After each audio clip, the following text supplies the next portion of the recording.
The snow falls thick outside Hennepin County Medical Center, coating my windshield in a white blanket that feels oddly protective.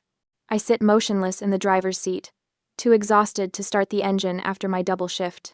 My scrubs cling to my skin, still bearing the faint scent of hospital disinfectant, mixed with the perfume of an elderly patient who'd hugged me too tightly before discharge. The digital clock on my dashboard reads 8:17 p.m. I should be driving home to Lily, but my limbs feel weighted with a bone-deep fatigue that 12 hours of patient care brings. Just 5 more minutes of stillness before facing the evening routine of dinner, bath, and bedtime stories. My phone chimes from the cup holder where I'd tossed it. The family group chat. Probably Mom asking when I'll arrive to pick up Lily. My parents have been watching her after school, a favor they never fail to mention at every opportunity. I reach for the phone, expecting the usual passive-aggressive prompt about my daughter's bedtime routine. Instead, my mother Ellen's message glows on the screen with cheerful cruelty. We're hosting your sister Hannah's fiancé, Brad, and his family this year. There's no room for you and Lily at the table. My thumb hovers over the screen, certain I've misread. The phone chimes again with a follow-up message that hits even harder. But we'd love it if you cooked like always. The air leaves my lungs in a rush. Not invited to Christmas dinner, but expected to cook it? Before I can process this, my father Ron's message appears. And don't forget my Apple Watch, Series 9 this time. My hands begin to tremble against the steering wheel.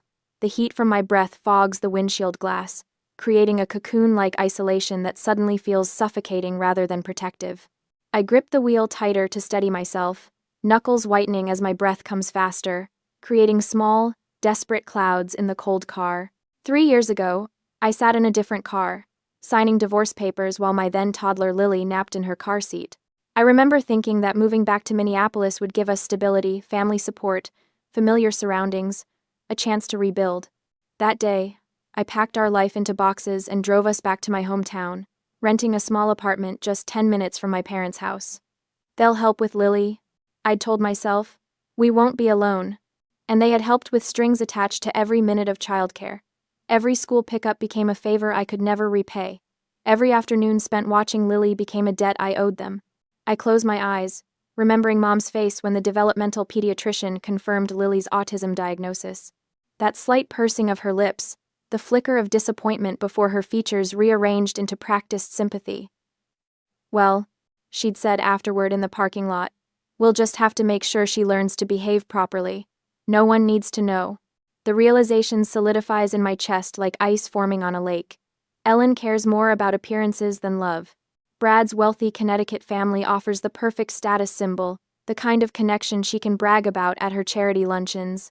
My struggling nurse's salary and autistic daughter don't fit that perfect picture.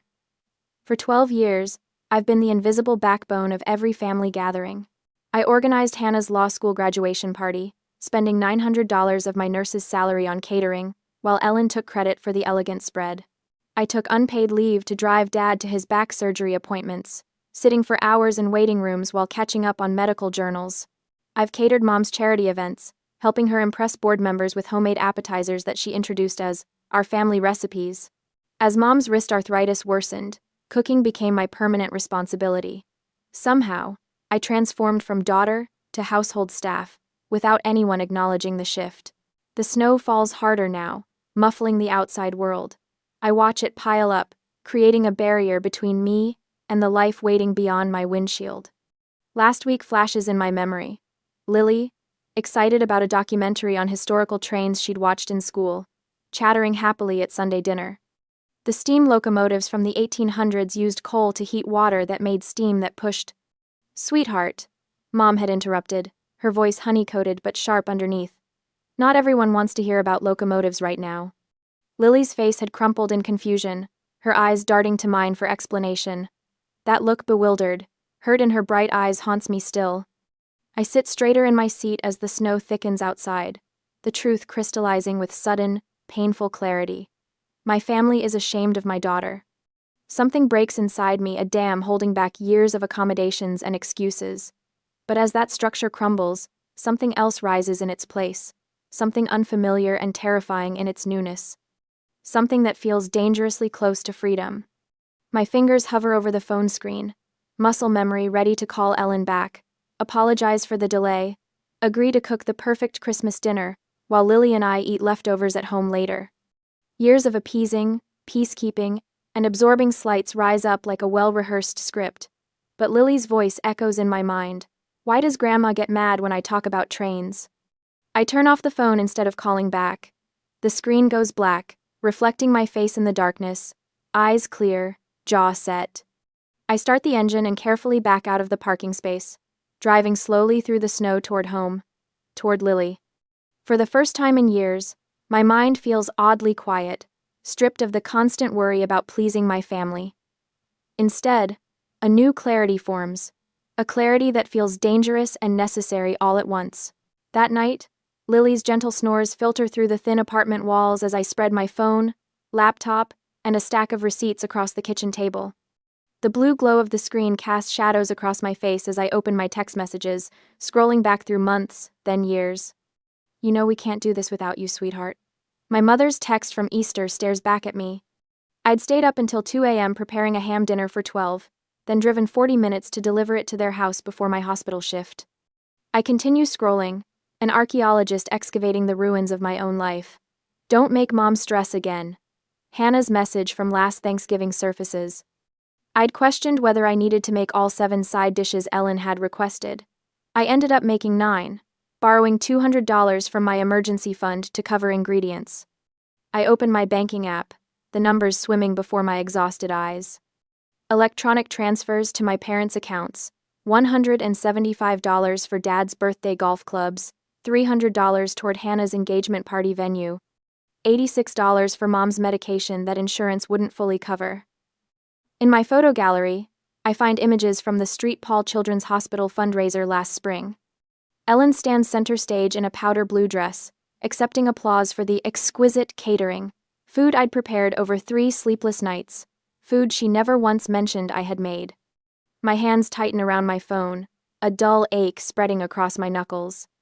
I pull up my calculator app and begin tallying, groceries for family dinners, gifts they'd hinted at, emergency cash when Ron's car broke down. The weekend I catered Hannah's law school study group during finals. The numbers climb higher, my breath catching as the total flashes on screen. $11,400. $11,400 spent on my family in the past year alone. With trembling fingers, I check my bank account. $438 until next payday. Not even enough to cover next week's childcare if my parents follow through on their threat to stop watching Lily. Ellen's manipulation has been artful, almost admirable in its precision. Each request wrapped in just enough affection to disguise the command underneath. Each implied obligation tied to some past kindness that must be repaid eternally. Hannah learned from the best, her texts always beginning with sisterly concern before the inevitable ask. Her wedding planning has accelerated the pattern, expensive taste with the unspoken expectation that I'll fill the financial gaps. Ron stays mostly in the background, except when he wants something specific. The Apple Watch, the golf clubs, the Waterford Crystal whiskey decanter that sits unused in their display cabinet. And now Brad, Hannah's fiancé, whose wealthy Connecticut family has become the newest excuse to push Lily and me further from the holiday table. His parents coming for Christmas has transformed me from daughter to caterer in one crisp text message. I stand, legs unsteady, and move to the bookshelf where old photo albums gather dust. The earliest shows me at 6, standing slightly behind Hannah in matching Christmas dresses. My smile is tentative, hers confident. Hannah center stage, me in the wings, a pattern established early. I flip through birthdays, Christmases, graduations. In every image, the same configuration. Hannah receiving, me providing. Ellen showcased, me shadowed. The evidence is so clear I wonder how I never saw it before. One photo stops me cold. My 12th birthday. I'm in our kitchen, carefully frosting a chocolate cake while Ellen rests on the couch with one of her headaches. I'd made my own birthday cake so my mother could rest. They've always seen me as the help. The words escape as barely a whisper, but they ring with truth in the quiet apartment. Tears stream down my face, not from anger but from grief. Mourning years I'll never get back. A childhood spent earning love that should have been freely given. Dr. Patel's words from last week echo. You can't fix people who refuse to see you. He'd said it about a difficult patient, but the truth of it slices through my fog of family obligation. The phone buzzes with Ellen's incoming call, the third tonight. For the first time in my adult life, I deliberately silence it, watching as her name flashes then disappears. A small act of rebellion that feels monumental. Next week is Dad's birthday dinner. I text my colleague Tamara. Can you tell them I got called in if my mother phones the floor? Her response comes quickly. Absolutely. We've got you. I've already decided I won't be at that dinner. The text feels both terrifying and exhilarating to send. The next day, Ellen's voicemails pile up, her tone evolving from confusion to irritation to poorly concealed threats. Hannah's texts arrive in waves. Where are you? Then, Mom's getting upset. Finally, you're being childish. Mom's upset. Each ignored message feels like removing a stone from a wall that's been crushing me for years. Each unanswered demand is a boundary long overdue. My laptop dings with an incoming email. Doctor. Patel has invited Lily and me for dinner Saturday. Lily mentioned trains last time. My son has a collection he'd love to show her. Genuine interest in my daughter. No strings attached. The concept feels foreign, almost suspicious after years of conditional family love. My neighbor Mrs. Johnson knocks softly at my door, offering to watch Lily while I attend a support group for parents of special needs children. You need some time just for you, she says, refusing payment. I log into the hospital employee site, finding information about a support group I've ignored for years. The description reads, "You are not alone." I click, register, before I can talk myself out of it. Later, scrolling mindlessly to distract myself from the guilt of ignoring my family, a banner ad catches my eye. Christmas at the Waldorf Astoria, Chicago. Train tickets, 2-night stay. Christmas brunch, $3,200. Exactly the amount I've set aside for family Christmas gifts this year. My finger hovers over Book Now, heart racing with equal parts fear and anticipation. I take a deep breath and click. The confirmation email arrives immediately. No second thoughts. No explanations. For the first time in years, I've chosen Lily and myself over everyone else's demands. 3 days later, the hospital lobby bustled with the mid-afternoon shift change when Ellen Miller's voice cut through the professional murmur like a scalpel. How dare you ignore family? After all we've done for you. Ashley froze at the nurse's station, clipboard halfway to the filing rack. Her mother stood near the entrance, designer handbag clutched against her chest, face contorted with righteous indignation. Several patients in the waiting area turned to stare. Mom, Ashley whispered, approaching cautiously. This is my workplace. Ellen's voice rose higher. 3 days without returning calls. Is this how we raised you? Your sister's beside herself. A security guard, Mike, who'd helped Ashley change a flat tire last winter, appeared beside them, his presence calm but unmistakably firm. Everything okay here, Nurse Miller? My daughter's having a moment of rebellion, Ellen announced, shoulders squaring. Some misguided independence phase at 33. Ashley felt her cheeks burn. I need to finish my shift. We can discuss this later. Later? Ellen's laugh was brittle. You've made that promise for days. Mike shifted his weight slightly. Ma'am, our staff needs to focus on patient care. I can escort you to the cafeteria, if you'd like to wait until... Escort me? Ellen's eyes widened with theatrical offense. I'm trying to speak with my daughter about family obligations. 2 more security guards materialized, responding to Mike's subtle hand signal. Ashley watched her mother's expression shift from indignation to calculation, as she realized the scene wasn't working in her favor. Fine. We'll continue this discussion when you remember your priorities. Ellen turned sharply, allowing herself to be guided toward the exit, voice carrying. Christmas is about family, Ashley. Not whatever this is. The elevator doors closed behind Ashley 20 minutes later, her hands trembling as she pressed the button for the parking garage. Her phone vibrated Hannah's 4th Instagram notification today. She opened it reluctantly. Hannah's latest post. A sepia-toned photo of their childhood stockings hanging from their parents' fireplace. Caption. Some people forget family comes first at Christmas. Traditions matter. Family first. Priorities. 3 missed calls from her father. 6 from Ellen. A family group text flashed on screen. We need to finalize holiday commitments. Ashley, Please respond as soon as possible regarding your cooking schedule. Her phone rang again, Aunt Margaret this time. The third extended family member to check in since yesterday. Ashley silenced the call, then hesitated before opening her email. There it was, between hospital shift notifications and Lily's school newsletter, Christmas shopping list, 2024, from Ellen Miller, containing detailed ingredients for the 12 dishes Ashley was expected to prepare. No acknowledgement of their confrontation. No mention that Ashley and Lily weren't welcome at the table. In her apartment that night, after Lily had fallen asleep clutching her favorite train encyclopedia, Ashley sat cross-legged on her bed. Her thumb hovered over her mother's contact, then deliberately selected, block this caller. Hannah's number followed, Ron's, Aunt Margaret's, Cousin Jeremy's. For 24 hours, she decided. Just 24 hours of silence. Next, she opened her email settings, creating a new filter. Family folder, automatic redirection, no notifications. The tension in her shoulders eased slightly as she imagined the messages piling up somewhere she couldn't see them. That night, Ashley slept without interruption for the first time in years. No 2 a.m. texts from Ellen asking for recipe confirmations, no pre-dawn anxiety about forgotten family obligations. She woke feeling oddly light, as if gravity had somehow lessened overnight. Before Lily stirred, Ashley sat by the window, watching dawn break over Minneapolis. 15 minutes of silence. 15 minutes of breathing without planning anyone else's day. The apartment felt different, protected.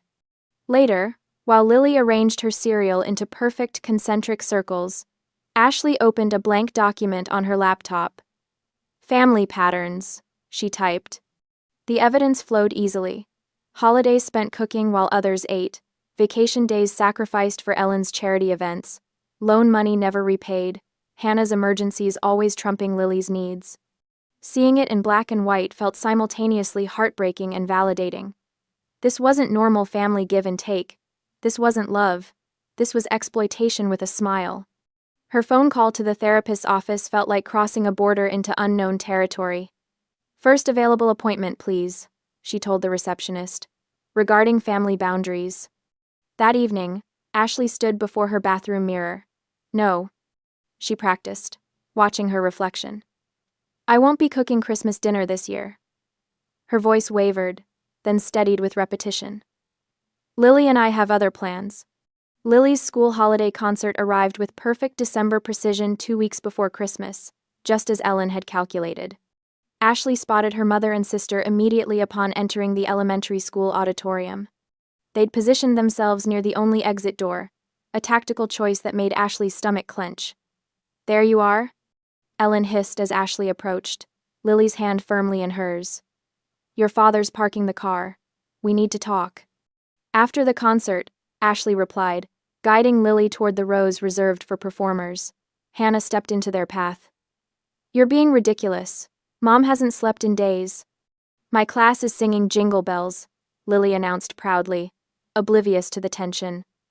I'm going to ring the bells on the chorus. Ellen ignored her granddaughter completely. This tantrum needs to end, Ashley. You're embarrassing the family. If you don't start answering calls, Hannah added, leaning closer, we won't watch Lily anymore. Then what will you do? Ashley felt something solidify within her chest, not anger, but certainty. I've hired an after-school sitter, she said calmly. Lily and I won't be at Christmas. Ellen's carefully applied makeup couldn't hide her shock. What will we tell Brad's family? They're expecting your cooking. I'm sure you'll manage.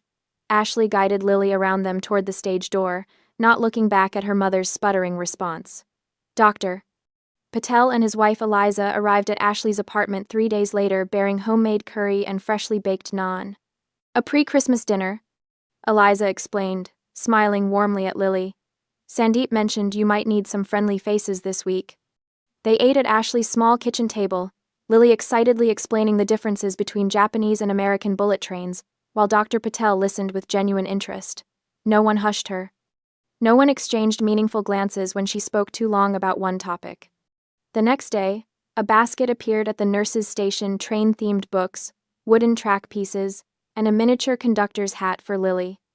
The card read simply, "From your hospital family." The parent support group Ashley had joined tentatively after Lily's diagnosis, shared strategies for holiday boundaries in their December meeting. My mother-in-law used to make my son perform his normal tricks at family gatherings, one father confided. We haven't spent Christmas with them in 3 years. Best decision we ever made. Mrs. Johnson from next door stopped by with sugar cookies. I'll collect your mail while you're in Chicago, she offered, though Ashley hadn't mentioned the trip to anyone outside work. This building gossips worse than my bridge club. Her supervisor approved her vacation request with a post-it note attached. Well deserved. We've got your shifts covered. An anonymous Christmas card arrived in Ashley's mailbox containing a $100 gift card and the message. From a fellow survivor. The first holiday away is the hardest. It gets better. Ashley was folding Lily's favorite striped pajamas into their suitcase when an unknown number flashed on her phone. She almost declined before recognizing the area code her father's cell phone using a different number to bypass her blocking. Taking a deep breath, she answered while setting a timer for 5 minutes on her microwave. Hello, Dad. Ashley. Ron's voice held the practiced patience he used when explaining why bills were paid late. Your mother hasn't slept. Is that what you wanted? I wanted to be treated like family, Ashley replied, surprised by the steadiness in her voice. Not staff. The silence stretched between them, startling in its length. Ashley realized it was perhaps the first time she'd directly confronted her father about anything. Everyone's upset, he finally said, sounding genuinely bewildered. Hannah says you're abandoning family traditions. I'm starting new ones with my daughter. But Christmas has always been at our house, where I've always cooked but never been welcome at the table. Another silence, longer this time.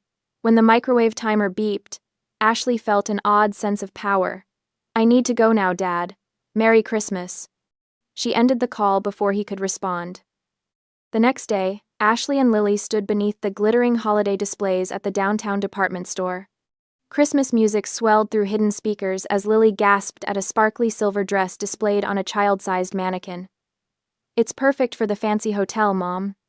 Ashley checked the price tag, $78, more than she'd normally spend on a dress Lily would outgrow in months. But the light in her daughter's eyes as she twirled before the mirror made the decision simple. Let's try it on, Ashley said. While Lily changed, Ashley browsed the women's section, fingers trailing over soft fabrics she'd normally pass by as impractical. A deep green sweater caught her eye, elegant, simple, nothing like the practical clothes she wore for hospital shifts and family cooking marathons. You should try that on, the sales associate suggested. That color would be stunning with your complexion. Ashley hesitated. I don't usually. Mom, look! Lily emerged from the dressing room, the silver dress catching light as she spun. Gorgeous, Ashley breathed. Your turn, Lily insisted, pointing to the green sweater. In the dressing room, Ashley stared at her reflection. The sweater draped perfectly, the color warming her skin. When had she stopped buying clothes for herself? When had every spare dollar been redirected to family gifts, Hannah's celebrations, Ellen's entertaining?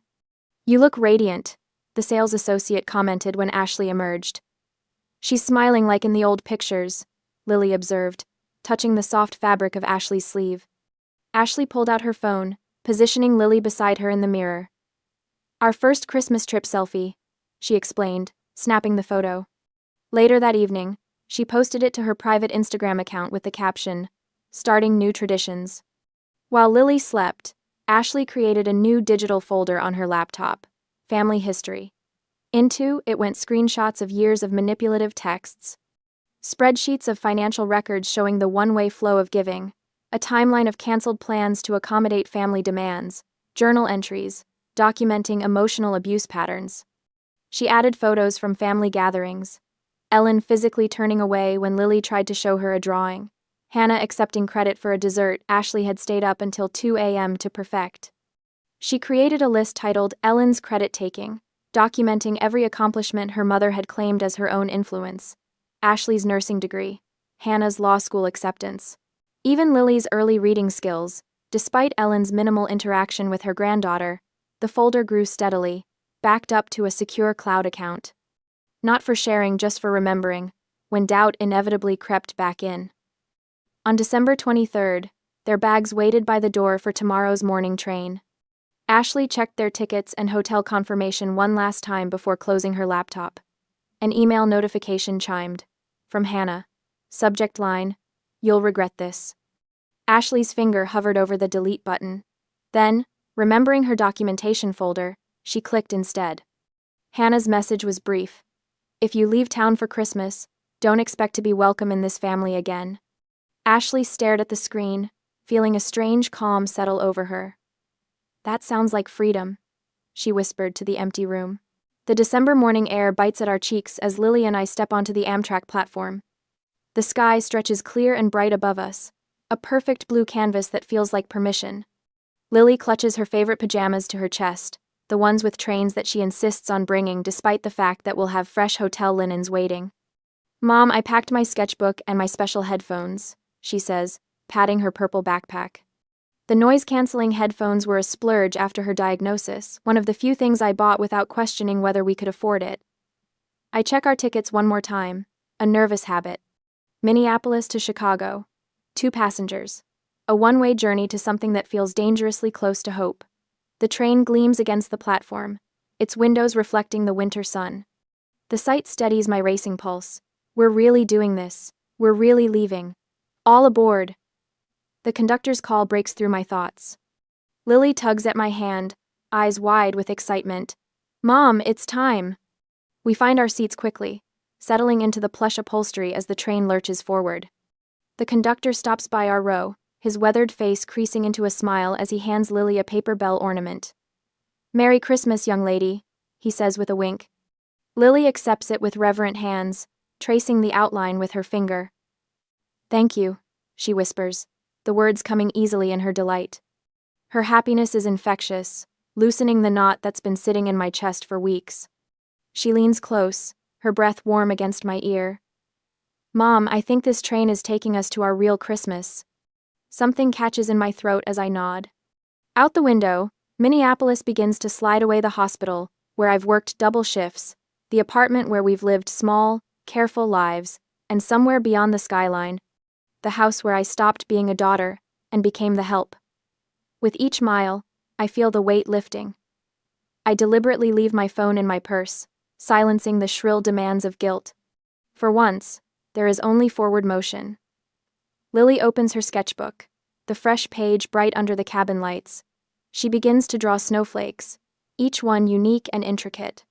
Below them, she carefully prints the words "Real Christmas" in her neat handwriting. I watch her work, marveling at how easily children embrace new beginnings. Back in Minneapolis, I know they're already moving against us. I can picture Ellen, her manicured nails clutching the phone as she calls the hospital administration. "It's a family emergency," she'd say, voice trembling with practiced concern. I'm worried about Ashley's mental state. She's taken her daughter and disappeared. Hannah would be contacting my few friends, spinning tales of concern. We're just worried about her. She's been under so much stress lately, and with Lily's situation. Well, we just want to make sure they're both okay. And Ron, always the background player, would be reaching out to Lily's school counselor, suggesting an unstable home situation that requires monitoring. Their coordinated attack would be unfolding precisely as I'd anticipated, a narrative carefully constructed to undermine my independence, to paint me as unstable rather than awakened. Text messages would be flying to mutual acquaintances, filled with words like ungrateful and concerning behavior. Ellen would be calling relatives, her voice breaking as she delivered the most devastating line in her arsenal. "She's taken our granddaughter at Christmas." But I've prepared for this. 3 days before our departure, I'd spoken with Dr. Sanchez, the hospital administrator who oversees my department. "My family situation has become difficult," I'd explained, laying out just enough truth to inoculate against Ellen's inevitable call. "If anyone contacts you expressing concern about my mental state, please know it's part of a pattern of control." "Doctor." Sanchez nodded, her dark eyes understanding. "Family dynamics can be complicated. Take your approved vacation days, Ashley. Your work speaks for itself."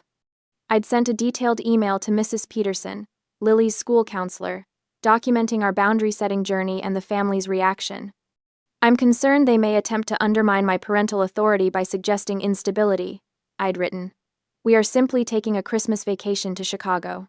And, Now, as the Minnesota countryside rolls past our window, I pull out my phone just long enough to post a brief factual statement on social media.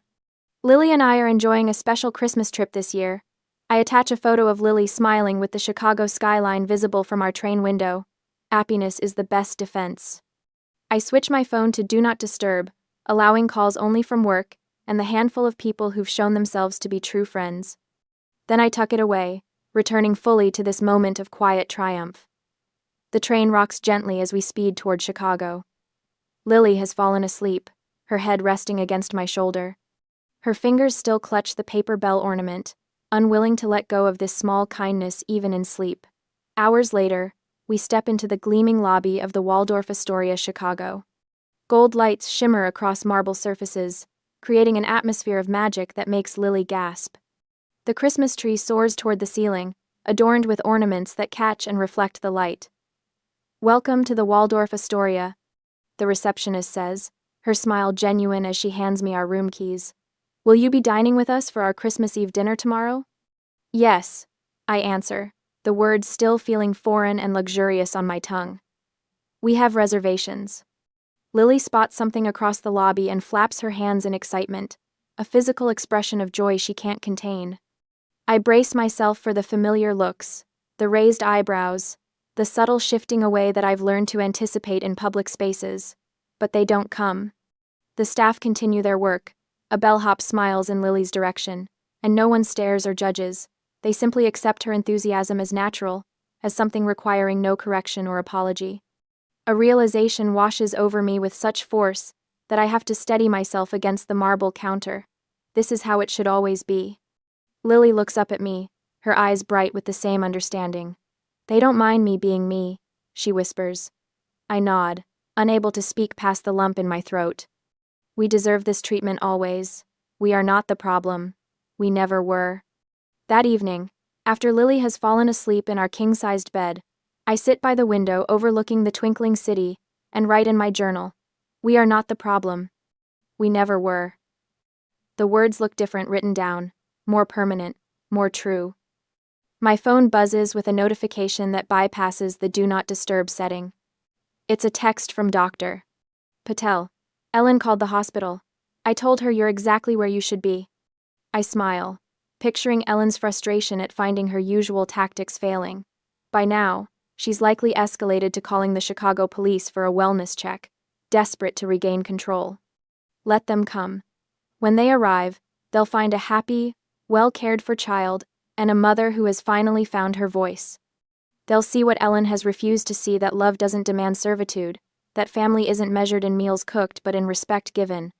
Tomorrow is Christmas Eve. For the first time in years, I feel the holiday's promise of peace. Not because I've silenced myself to keep others comfortable, but because I've finally spoken the truth loud enough for myself to hear it. As I close my journal, my phone buzzes again. A text from Hannah. "Mom's losing it." She accidentally sent a message to the wrong group chat saying, "We can't tell the Bradleys," she refused. "Just say she's working Christmas." Several family friends were included. Everyone knows now. I set the phone down without responding.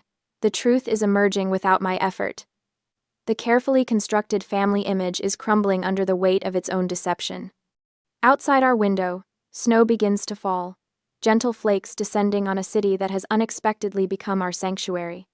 Tomorrow will bring its own challenges, but tonight, in this moment, we are exactly where we should be. Christmas morning finds us in the golden glow of the Waldorf Astoria's grand dining room. Lily spreads strawberry jam on her third piece of toast, her eyes wide at the crystal chandeliers above us. She's wearing the sparkly dress we bought specially for this occasion, and her hair is neatly brushed. No rushing this morning, no tense family breakfast with Mom's disapproving glances. My phone vibrates on the table.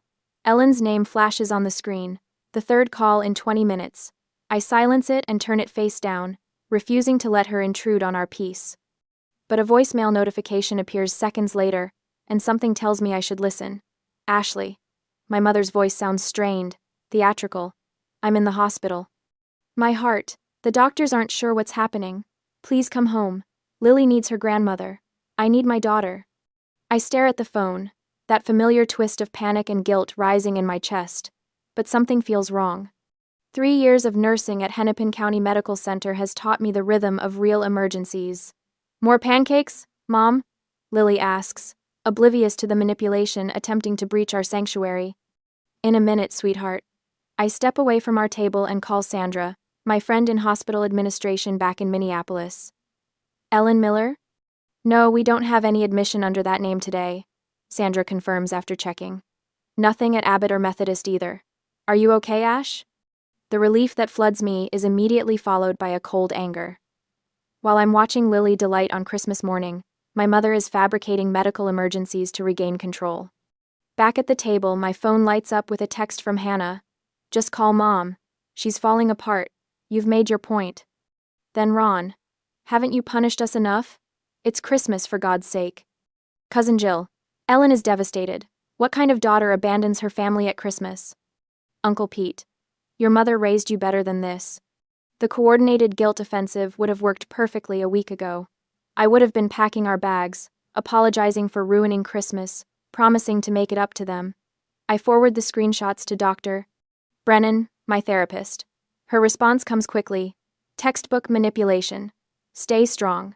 This is why we prepared. A.T. The messages continue through brunch. Ellen's escalation is impressive in its desperation. I'm contacting Lily's school tomorrow. They should know you're mentally unstable. Hannah follows with, Mom's talking about getting a lawyer. Don't make this worse. Ron's contribution cuts deep. Your job could be at risk if we have to involve authorities. The final message arrives at 12:17 p.m. Call by 3 p.m. or consider yourself disowned. This is your last chance, Ashley. I set my phone down, my hands trembling slightly. Ellen has enlisted her charity board friends now. Their messages of concern flood my inbox. The pressure feels almost physical, like the air itself is constricting around me. Mom? Lily's voice breaks through my thoughts. She's standing beside me, concern etching her small features. Your phone keeps making noise. Are we in trouble? What's wrong? She asks, her voice small. Grandma left a message saying she's sick, but she's not really in the hospital. Is she lying? Lily's directness cuts to the heart of it. Yes, sweetheart. I guide her to a quiet corner of the dining room, away from other guests. Sometimes people say things that aren't true to make us do what they want. Lily considers this, her brow furrowed in concentration. Then her face brightens with recognition. Like when Tommy at school says he won't be my friend if I talk about trains? The parallel strikes me with such clarity that I almost laugh. Exactly like that, sweetheart. That's not very nice, Lily says firmly. No, it's not. I touch her cheek gently. And we don't have to do what people want just because they try to make us feel bad. We return to our suite after brunch. While Lily arranges her new colored pencils by the window overlooking Michigan Avenue, I open my laptop and create a private blog. I title it Our Little Escapes and write our first post. If they don't save you a chair, build your own table. I added a photo of Lily and me at brunch, our faces relaxed and genuinely happy.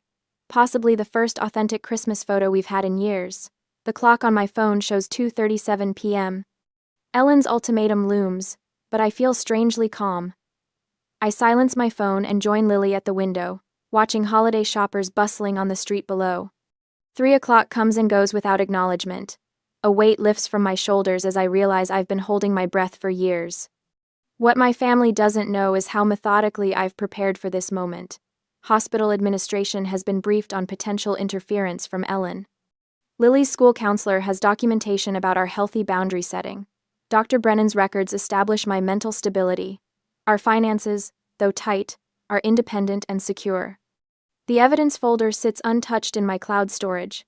Its power lies in having it, not using it. Later that evening, I composed a single email to my family. My tone is professional, calm, without accusation.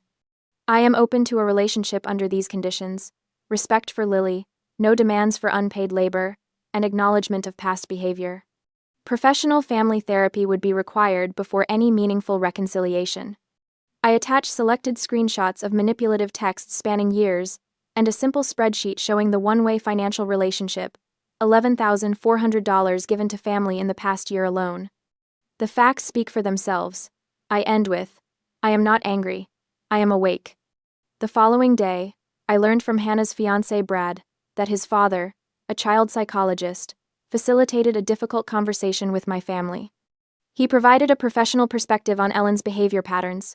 Hannah began questioning her lifelong role as the golden child. Ron spoke independently of Ellen, a first in their marriage. Brad himself is reconsidering his relationship with Hannah, seeing familiar warning signs. Ellen's authority in the family has diminished permanently. The power dynamics that kept me trapped for years have shattered. For the first time, I hold firm without emotional investment in the outcome. A week after Christmas, a letter arrives from Hannah, forwarded by Mrs. Johnson. I examine the Minneapolis postmark, feeling a strange detachment as I open it. The first line is visible as I unfold the paper. I'm starting therapy next week. I look at it for a long moment, surprised by genuine change, where I expected more manipulation. Then I carefully fold it again and set it aside. I'll read it when I'm ready. The power to engage on my terms feels like the greatest gift I've ever received. 4 months later, the Minneapolis spring sun streamed through Ashley's kitchen window, melting the last patches of stubborn snow outside. She sipped her coffee, watching a robin tug at a worm in the newly exposed soil of her small garden patch. Nature's reset button had been pushed, and not just outside her window. "Mom, can we see the seals at the zoo in San Diego?" Lily's voice carried from her bedroom, where she was arranging her train models by historical era. "Absolutely. And the pandas, too." Ashley opened her laptop to check their flight details for next month's trip. After Chicago at Christmas, she'd promised Lily they would make these adventures a tradition. Just the two of them, exploring the world at their own pace. She clicked over to her blog, Our Little Escapes. 3,000 followers now. Not massive by influencer standards, but substantial for what it was, a community of people reclaiming their lives from toxic family dynamics. The comments section of her latest post brimmed with stories similar to hers, each one a mirror, reflecting different angles of the same painful truth. I set my first boundary last week. My hands shook, but I did it. After reading your Chicago story, I booked my own solo trip for Easter. Your words gave me permission to stop answering my mother's 3 a.m. calls. Her phone buzzed with a text notification. Hannah. Ashley's heart no longer raced with anxiety when her sister's name appeared. 4 months of therapy had changed that reaction. Found a vintage Union Pacific dining car model at an estate sale. Thought Lily might like to add it to her collection. Coffee next Tuesday? Ashley smiled. Their relationship existed in a delicate state of rebuilding weekly therapy for Hannah, monthly joint sessions for them both. No contact with Ellen still. That healing required more distance. Ron occasionally met them for coffee baby steps, as her therapist called them. Last week, he'd asked Lily about her favorite train engines, and his interest had seemed genuine. Same characters, completely different dynamics. Dr. Reynolds needs coverage for the pediatric wing this weekend. Her colleague's voice carried an apologetic tone over the phone. I know it's your weekend off, but she specifically asked for you. Said you're the only one who can handle the staffing coordination and the new charting system. Ashley recognized the old pattern, the unspoken expectation that she would sacrifice her plans, her needs, her boundaries because someone else couldn't handle their responsibilities. The familiar weight of obligation pressed on her chest. She paused, taking a deep breath.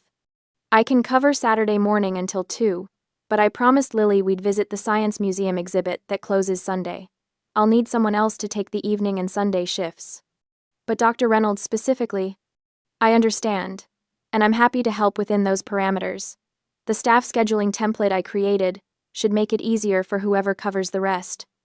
After the call ended, Ashley waited for the familiar wave of guilt to crash over her. It never came. Instead, she felt a quiet certainty in her choice. In her journal later that evening, she wrote, I am not responsible for others' happiness. Today marks 1 year since I first understood that. The weekend arrived with sunshine and unexpected joy. Ashley had invited a small gathering to her apartment, her chosen family. Dr. Patel and his wife brought homemade samosas. Mrs. Johnson from next door carried in a potted orchid. 3 friends from her support group arrived with sparkling cider. Lily proudly showed her train collection to attentive guests who asked questions about steam engines and track gauges. No one hurried her explanations or exchanged meaningful glances over her head. Doctor. Patel raised his glass as they gathered around Ashley's table, a vintage farmhouse piece she'd found at a flea market and refinished herself. To Ashley, who showed us all what courage looks like. Laughter and genuine conversation filled the rooms. No tension, no walking on eggshells, just joy. Home had finally become a sanctuary. I stand frozen in the center of the grand ballroom, my navy dress suddenly too tight across my chest. The champagne in my glass trembles like water in a cup during an earthquake. My 9-year-old son Liam clutches my free hand, his small fingers squeezing mine with increasing pressure as my sister Brielle's laughter echoes through the room's sound system. "Mom?" Liam whispers, leaning against my side. "Why is everyone looking at us?" I can't answer him. My throat has closed, trapping words inside as surely as if someone had clamped their hand over my mouth. Across the room, my mother Nancy stands beside Brielle at the head table, her perfectly coiffed silver hair catching the light from the crystal chandeliers. The smug satisfaction on her face sends a cold wave through my stomach. Brielle taps her champagne flute with a silver spoon, the crystal ringing out to silence the murmurs rippling through the reception. "Let's toast my sister," she announces, her voice amplified by the microphone she insisted on holding throughout dinner. Claire Thompson living proof that one mistake can derail your entire life. Awkward laughter ripples through the crowd. Some guests shift uncomfortably in their seats, while others lean forward, hungry for drama they hadn't expected with their wedding cake. "Mommy?" Liam tugs at my hand harder now. "Why are they being mean to us?" Before I can respond, my mother steps forward and places her hand on Brielle's shoulder. The diamond tennis bracelet on her wrist gift to the bride this morning catches the light and sends prisms dancing across the white tablecloth. At least she brought her situation. "Dressed properly today," Nancy adds, her lips curved in what photographers would capture as a smile, but what I recognize as contempt. My face burns. The whispers grow louder around us as 200 of Atlanta's wealthiest citizens speculate about the disgrace standing in their midst. 9 years, and nothing has changed. 3 hours earlier, I'd stood in the bridal suite, carefully arranging Brielle's cathedral-length veil while she complained about the florist's failure to procure the exact shade of blush roses she demanded. "You're lucky you never had a real wedding," she'd said, examining her reflection. "So much stress." I'd kept pinning, my fingers steady despite the barb. The ruby earrings our grandmother left me, the only inheritance I received, caught the light as I moved, their deep red a stark contrast to my sister's diamonds. "Claire, couldn't you have found something less? Discount store?" My mother had swept into the room, her critical gaze landing on my dress purchased during my lunch hour with 2 months of careful saving. I'd straightened the programs I'd hand-lettered after discovering a typo in the printed versions. Flower Girl's torn sash. Calmed the ring bearer's nerves with a story about brave knights. Handled a dozen crises no one would ever notice or acknowledge. "Brielle, honey, the photographer wants some shots before the ceremony." Nate ushered my sister toward the door. "You look absolute perfection."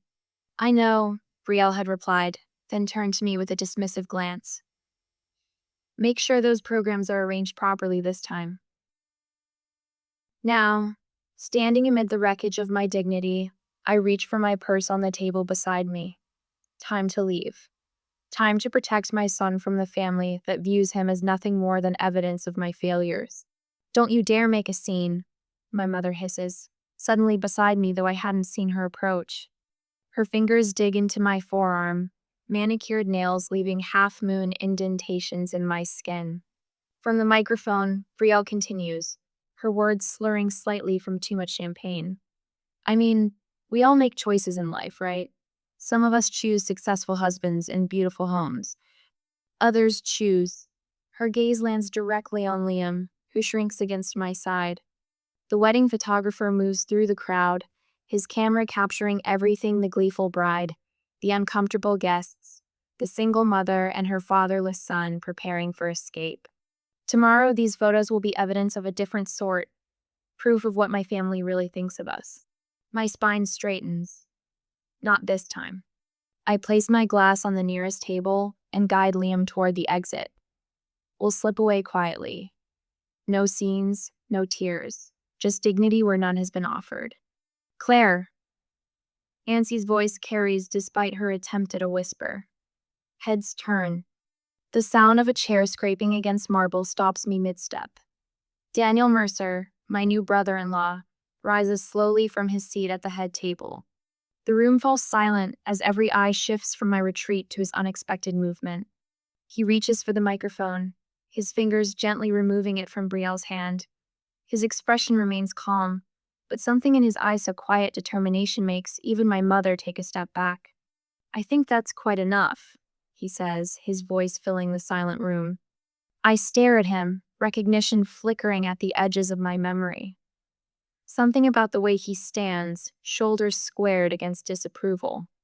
I've seen him before Brielle brought him home, before the engagement, but I can't place when or where. The moment hangs suspended, perfect in its tension as 300 people hold their breath, waiting to see what happens next. Daniel's grip on the microphone tightens, his knuckles whitening against the silver handle. The room falls so silent I can hear the ice shifting in abandoned glasses. 200 pairs of eyes dart between us like startled birds, waiting. Many of you know me as an investment banker. Daniel says, his voice steady despite the tension crackling through the ballroom. What you don't know is that I met Claire Thompson long before Brielle introduced us at that Christmas party last year. My breath catches. What? Brielle lurches forward, diamond earrings swinging wildly as she grabs for the microphone. That's impossible. You never met her. The words slur together, champagne and panic creating a dangerous cocktail. Daniel sidesteps her reaching hands with the practiced ease of someone who's grown accustomed to managing her moods. I remember exactly when and where. His gaze finds across the room, unwavering. 9 years ago. The floor beneath me seems to tilt. 9 years ago, when Liam was just a baby. When my family had freshly disowned me. When I was working 3 jobs and volunteering at the hospital on weekends because they offered free childcare during shifts. Mom? Liam tugs at my sleeve. What's happening? Before I can answer, the ballroom fades around me as Daniel continues speaking. His words painting images so vivid, I'm transported back in time. Cold, fluorescent lights buzz overhead in the antiseptic hallway of Memorial Hospital's oncology ward. My volunteer uniform pale blue with a cheap plastic name badge hangs loose on my frame. I've lost weight again. Formula costs more than groceries for myself. Remember to walk, not run, sweetheart. I remind 3-year-old Liam as he toddles ahead of me, clutching a stack of crayon drawings. Room 412 comes into view, the same room we visited every Saturday for the past month. The young woman inside Julia can't be more than 19 or 20. Her once thick auburn hair has thinned to wisps against the white pillowcase. The chemotherapy isn't working anymore. Everyone knows it, but no one says it aloud. Miss Julie! Liam calls out, his small feet picking up speed despite my warning. Julia turns from the window, her gaunt face transforming with a smile that erases the shadows of her illness for one brilliant moment. There's my favorite artist. She extends a thin arm toward him. I hang back, watching as Liam carefully spreads his drawings across her blanket-bright crayon worlds, where the sun always shines and stick figure people hold hands beneath impossible purple trees. This one's you. Liam points to a figure with orange squiggles for hair. And this is me. We're at the beach. Mom says beaches have lots of sand, but I never been to one. Been to one, I correct automatically, then wince at how school teacherish I sound. Julia catches my eye and winks. It's our private joke, the overworked young single mother, who can't help teaching proper grammar even while exhausted. These are magnificent, Julia tells Liam with the complete seriousness that he responds to so well. No baby talk, no condescension. I'm putting this one right here. She tapes a drawing of a rocket ship to her forepole. That way I can see it all night. I settle into the chair beside her bed, pulling my battered copy of poetry from my volunteer tote bag. Julia loves Robert Frost, though she's too weak to hold the book herself now. As I read, a shadow shifts in the doorway. I glance up briefly, noting a tall figure, a man watching us. Probably one of Julia's relatives, I think, before returning to the poem. Later, After Liam has fallen asleep in my lap and Julia has dozed off mid-stanza, I carefully pack our things. The container of homemade soup I brought sits on her bedside table. The nurses say she hasn't been eating, but sometimes she'll take a few spoonfuls when I bring food from home. Claire saved my sister's Tupperware containers. Daniel's voice pulls me back to the present moment, to the wedding reception frozen in surprise. She washed them and brought them back each week filled with new soup, despite working overtime to make rent. Despite raising Liam alone. Murmurs ripple through the crowd. I spot my boss, Mr. Henderson, his expression shifting from confused to impressed. The Wilsons from my mother's garden club exchange glances. Brielle's sorority sisters whisper behind manicured hands. Julia lived 3 months longer than her doctors predicted. Daniel continues. In her final days, she told me those Saturday afternoons with Claire and Liam gave her something to look forward to when treatments couldn't offer hope. Nancy steps forward, her country club smile strained at the edges. Daniel, darling, this is all very touching, but perhaps we should cut the cake instead. Her fingers close around his forearm. He doesn't acknowledge her. Claire never knew Julia was my sister. I watched from the doorway week after week, never introducing myself properly because I didn't want to interrupt the only bright spots in Julia's final months. Liam's small hand finds mine again. I remember Miss Julie, he whispers. She let me use her special purple marker. Tears burn behind my eyes. I'd forgotten that detail, the expensive art marker Julia insisted Liam used for his masterpieces, when her hands became too shaky to draw herself. Daniel reaches up to his lapel, unpins his white rose boutonniere, and places it gently on the head table. The gesture carries a finality that silences even the whispers. I cannot marry into a family that treats its most courageous member this way, he announces, voice carrying to every corner of the ballroom. Brielle's perfect makeup streaks down her face in black rivulets. What are you doing? She hisses, reaching for him. Nancy lunges forward, abandoning pretense. You can't be serious. Do you know how much this wedding cost? Daniel steps back, putting distance between himself and both women. No amount of money justifies cruelty to a mother and child. A memory surfaces Daniel insisting on helping Liam build a model airplane at Thanksgiving dinner while everyone else ignored him. Daniel asking about my volunteer work at the engagement party when Brielle cut me off. Daniel watching me, always watching with that vaguely familiar expression I could never place. Now I know why. A tear slides down my cheek, but for the first time in 9 years, it's not from humiliation. Something warm and unfamiliar blooms in my chest, straightening my spine. Vindication. Champagne glasses crash to the marble floor as Daniel moves toward us through the startled crowd. Wedding guests scatter like pigeons from a park bench, their designer heels clicking against stone as they create a path between us. You're leaving me for her? Brielle's voice rises to a shriek that bounces off the crystal chandeliers. Her perfect makeup streaks down her cheeks, mascara rivers destroying the facade she spent 3 hours perfecting. My own sister? At my wedding? Mother rushes between tables, patting the shoulders of the city councilman's wife, murmuring to the hospital board chairman. Damage control in Chanel.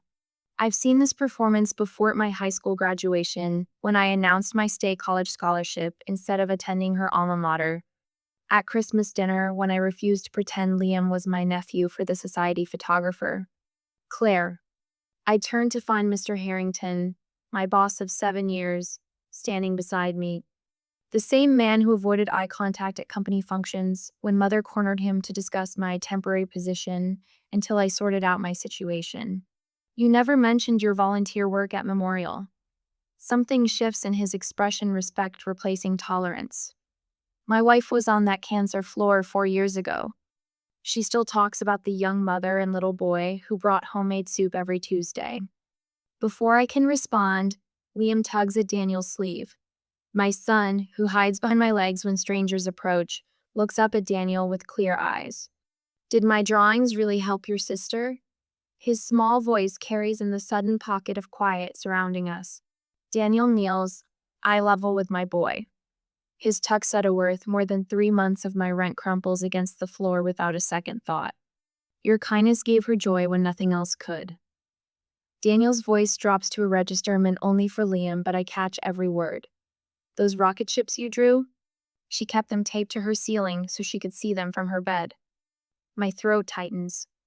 I recognized you instantly at the engagement dinner, Daniel says, rising to meet my eyes. Your hair was longer then. You wore it braided with a blue ribbon. The memory surfaces not of Daniel, but of Julia, the young woman with the same gray-blue eyes as the man standing before me now. The way she'd smile when Liam climbed onto her bed with his crayons and construction paper.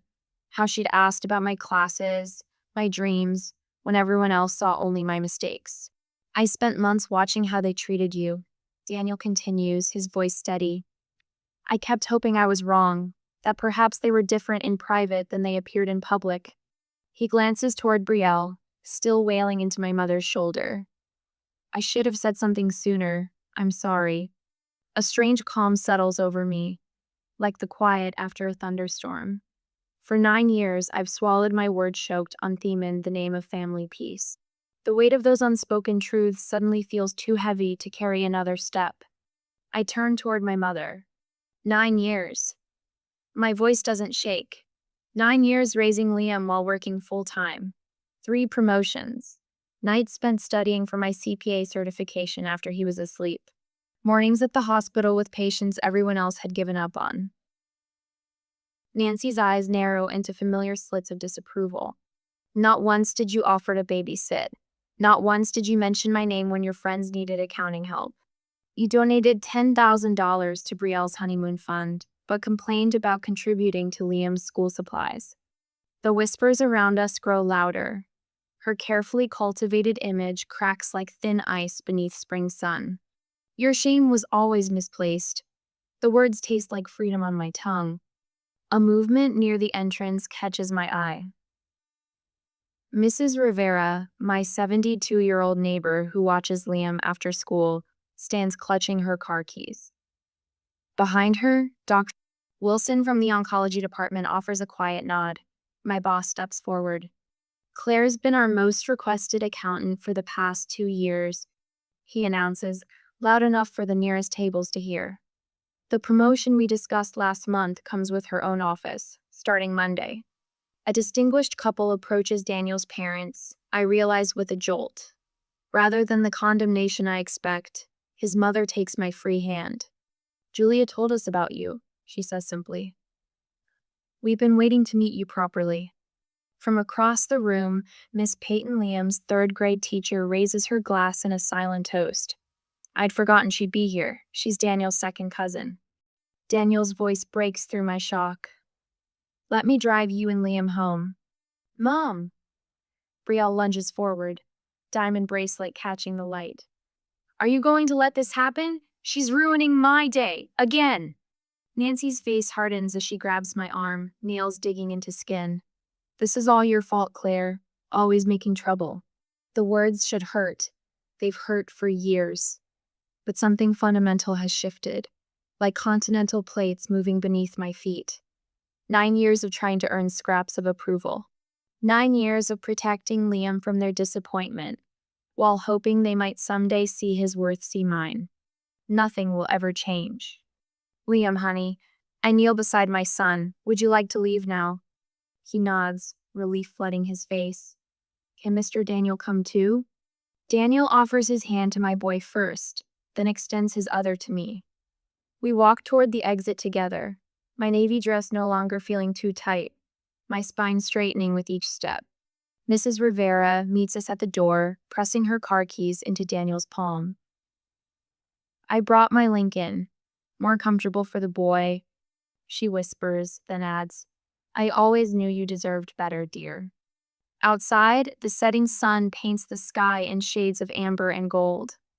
Liam looks up at me, confusion giving way to a tentative hope. Does this mean we don't have to see Grandma anymore? The question pierces my heart and heals it simultaneously. I brush his hair from his forehead the same shade as mine, the same cowlick that never stays put. We'll surround ourselves with people who love us for who we are. The promise feels solid, like ground beneath my feet after years of quicksand. Daniel opens Mrs. Rivera's car door, his face softened by the golden hour light. I know a great ice cream place if you're interested. No pressure, just ice cream. Liam's face lights up, but he looks to me for permission. For the first time in 9 years, I make a choice untethered from my family's expectations. A choice based solely on what brings joy to the two people walking this path with me. Ice cream sounds perfect.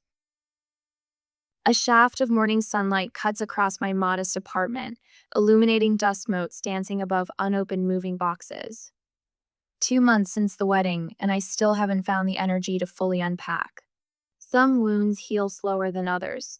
I cradle my coffee muga gift from Daniel with courage, written in simple script, and watch the steam rise in the quiet morning. The red light on my answering machine blinks with 6 new messages. Nancy's voice from yesterday's call echoes in my memory. You're tearing this family apart, as if we'd ever truly been whole. The certified letter from their family attorney sits unopened on the counter. Emotional distress, according to the receptionist who signed for it. Beside it lies my phone displaying Brielle's latest social media post, a black and white photo captioned, "Healing from betrayal isn't linear." The Thompson family specialty inflicting pain, then claiming victimhood. My accounting certification hangs in a simple black frame on the wall, no longer hidden in a drawer. Across the room, Liam's bedroom door showcases his hospital junior volunteer certificate with a handwritten note, "Best storyteller we've ever had." Liam emerges, hair rumpled, shoulders straighter than they've been in years. His grades have improved steadily since we stopped attending family dinners, where Nancy dissected his every achievement for flaws. "Is Daniel coming today?" he asks, reaching for orange juice. "This afternoon. He's bringing materials for my business plan." I can't stop the small smile that forms. My phone chimes with a text from my boss, confirming my new office will be ready Monday at the corner suite with Claire Thompson, senior accountant, on the door.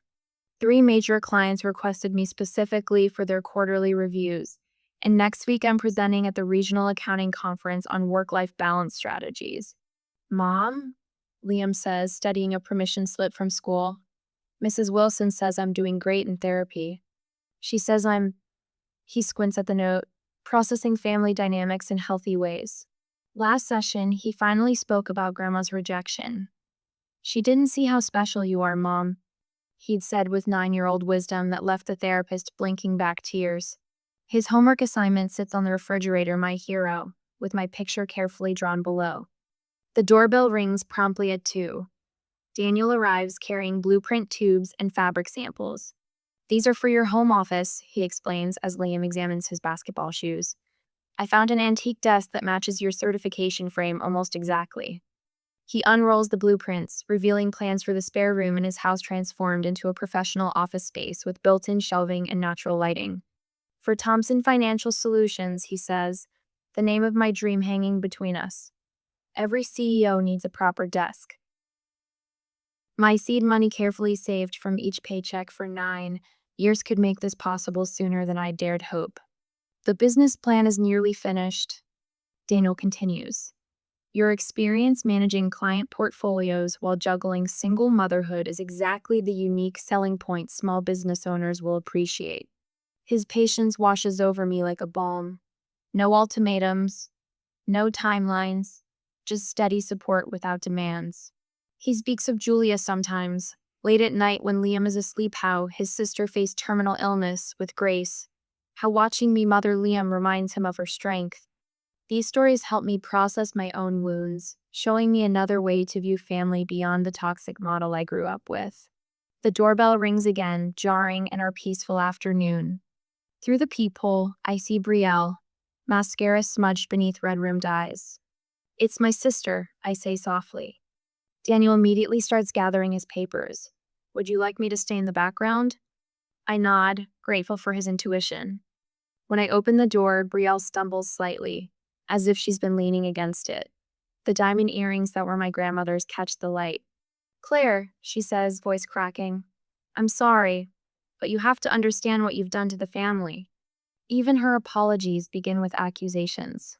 "You've ruined everything. she continues, tears streaming.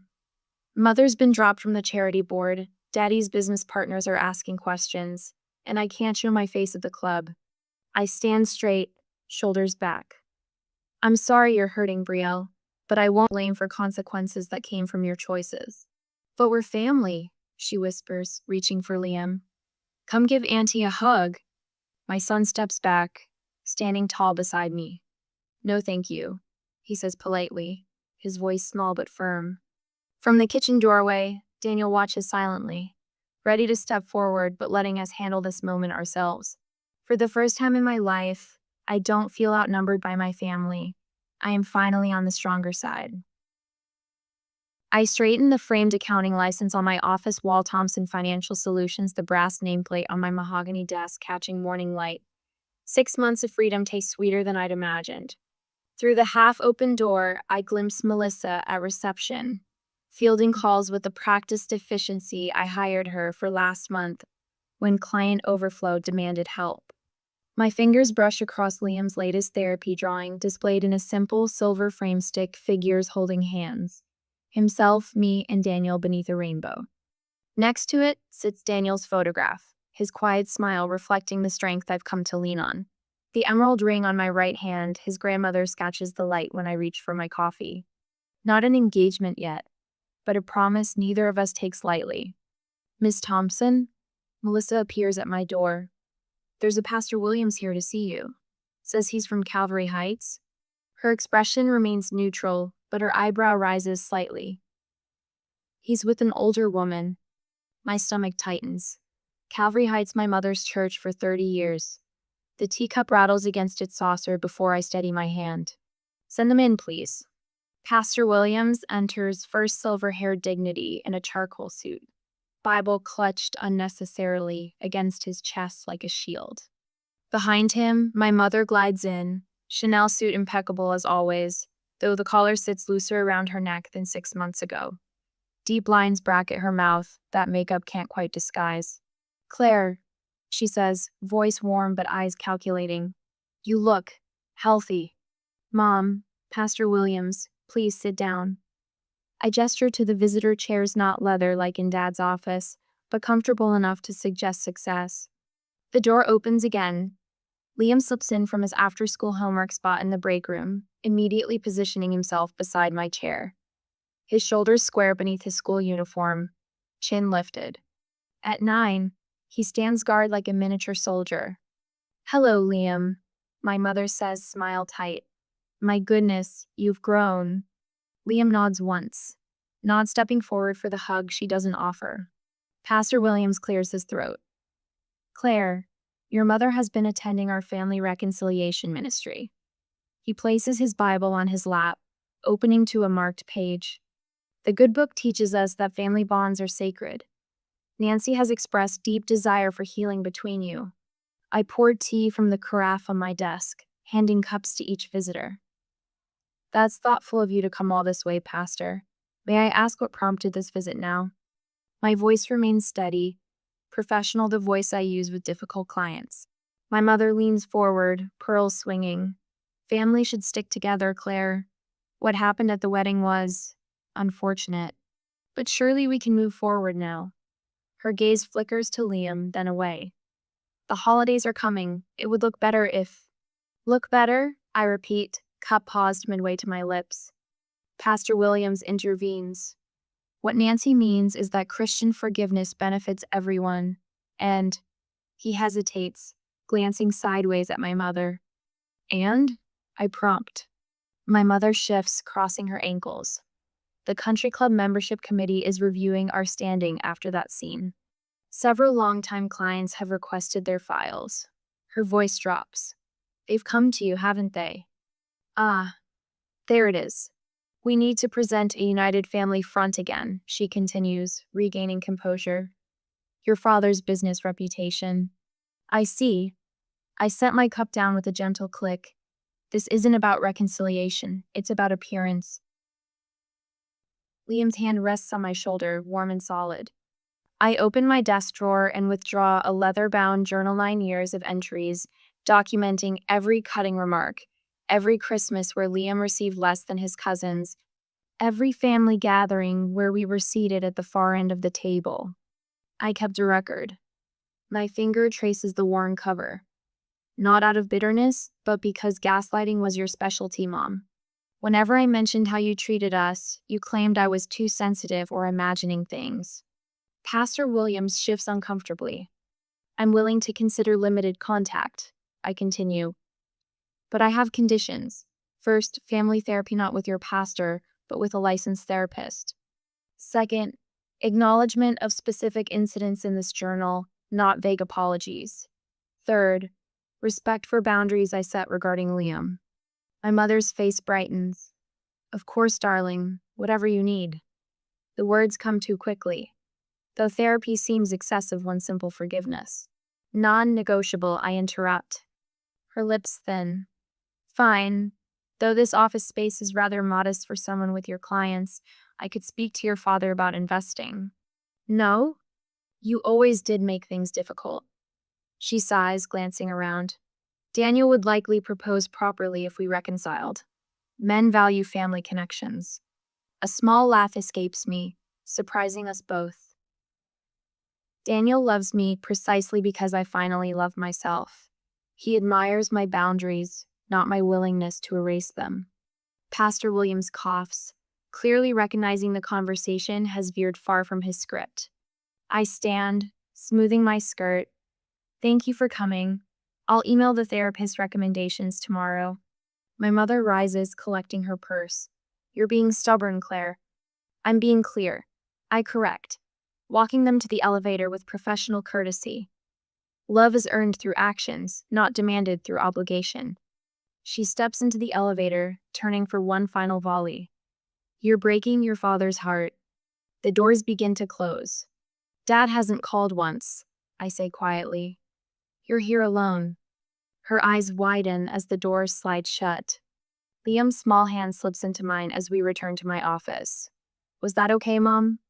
Yes, I whisper, my voice steady for perhaps the first time in 33 years.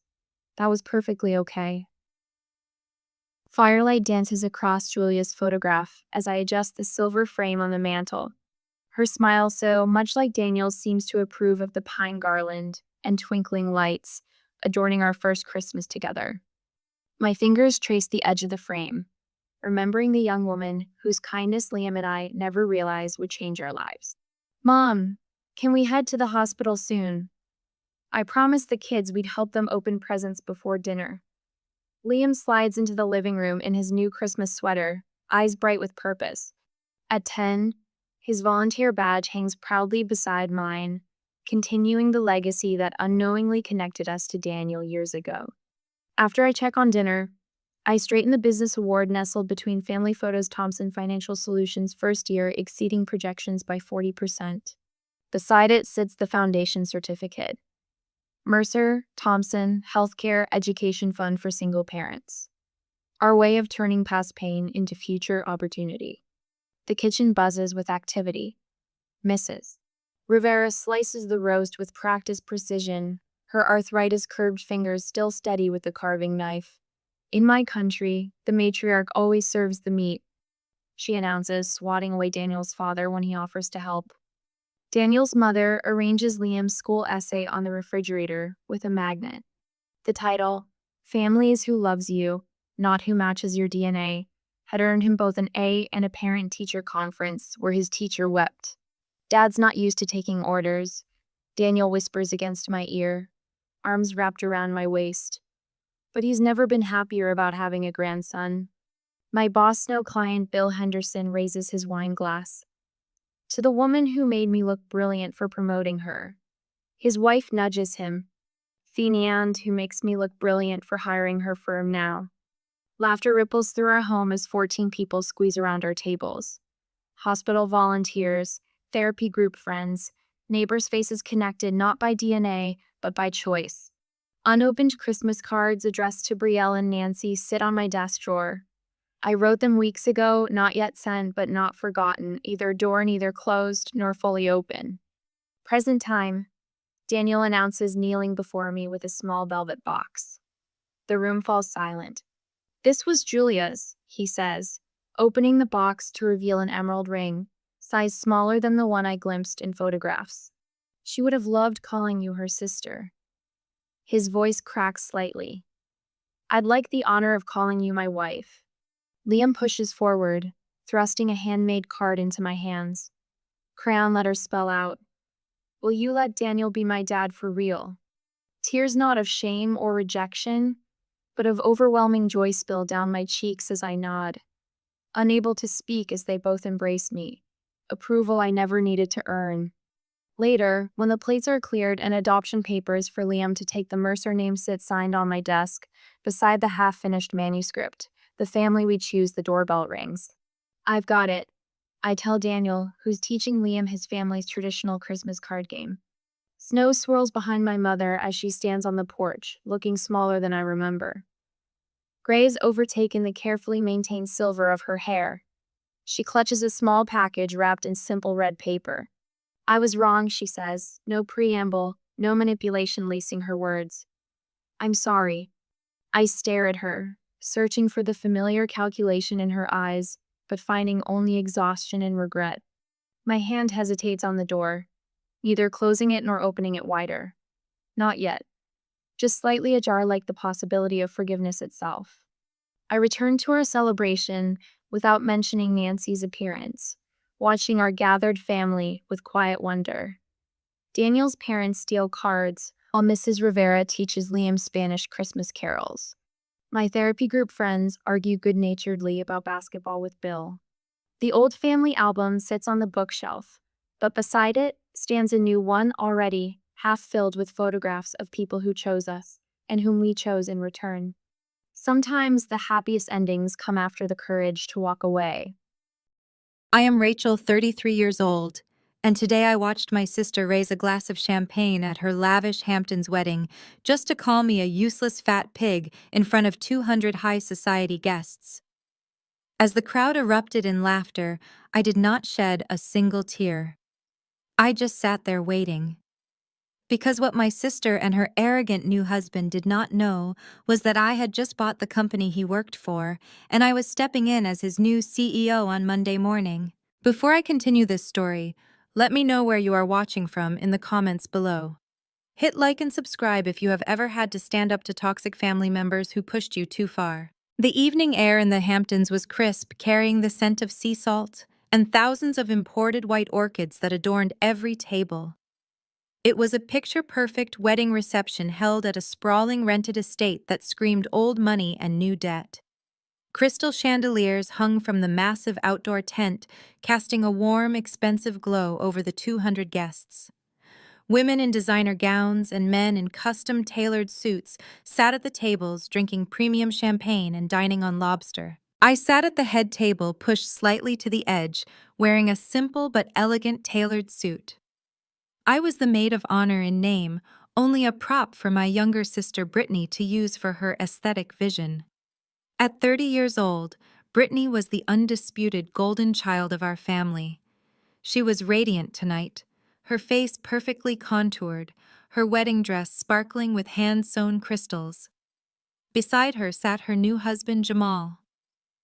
At 34, Jamal was a senior sales executive at a major tech firm called Apex Innovations. He was a tall, handsome African-American man who wore his ambition like a shield. He wore a custom Tom Ford tuxedo paid for by my parents, and he had a smug, self-satisfied smile plastered across his face. The clinking of a silver spoon against crystal cut through the low hum of conversation. Brittany stood up, her champagne flute raised high. The guests quieted down, turning their attention to the glowing bride. "I want to make a toast," Brittany announced, her voice echoing perfectly through the expensive sound system. She looked around the tent, flashing her brilliant, surgically enhanced smile. "I want to thank my amazing parents, Richard and Patricia, for giving Jamal and me the wedding of our dreams. And I want to thank my incredible new husband for being the most successful, driven man I have ever met." The crowd clapped politely. Jamal beamed, kissing her hand. But mostly Brittany continued, her tone shifting to something dangerously sweet. "I want to raise a glass to my older sister Rachel." I stiffened. I knew my sister better than anyone. I knew that sweet tone was the exact sound she made right before she went in for the kill. Rachel has always been such an inspiration to me, Brittany said, pacing slightly behind the head table. Growing up, I used to look at her and think, wow, I really need to take care of myself. I mean, having a useless fat pig for an older sister is the absolute best motivation a girl could ask for to stay in shape and find a rich husband. The silence that fell over the tent lasted only a fraction of a second before the laughter started. It was not polite, suppressed laughter. It was a roaring, genuine wave of amusement from 200 people. The sound hit me like a physical blow. I watched as my aunt at the next table covered her mouth, her shoulders shaking with mirth. I watched the groomsmen chuckling and raising their glasses. But the worst part was not the guests. It was my own family. I looked at my parents, Richard and Patricia. They were not horrified. They were not rushing to stop her. My mother was actually dabbing a tear of laughter from her eye, leaning into my father, who had a broad grin on his face. Jamal was openly laughing, wrapping an arm around Brittany's waist as if she had just delivered the most brilliant comedy routine of the century. Rachel really took one for the team, Brittany added over the microphone, riding the wave of the crowd's reaction. She stayed single, childless, and completely obsessed with whatever boring office job she has, just so I could shine as the beautiful, successful daughter. Let us give it up for Rachel, the ultimate cautionary tale. More laughter, more applause. The flash of the wedding photographer's camera went off, capturing my humiliation in high definition. My face burned. The heat radiating from my cheeks felt like a physical fire, but my hands gripping the white linen tablecloth were ice cold.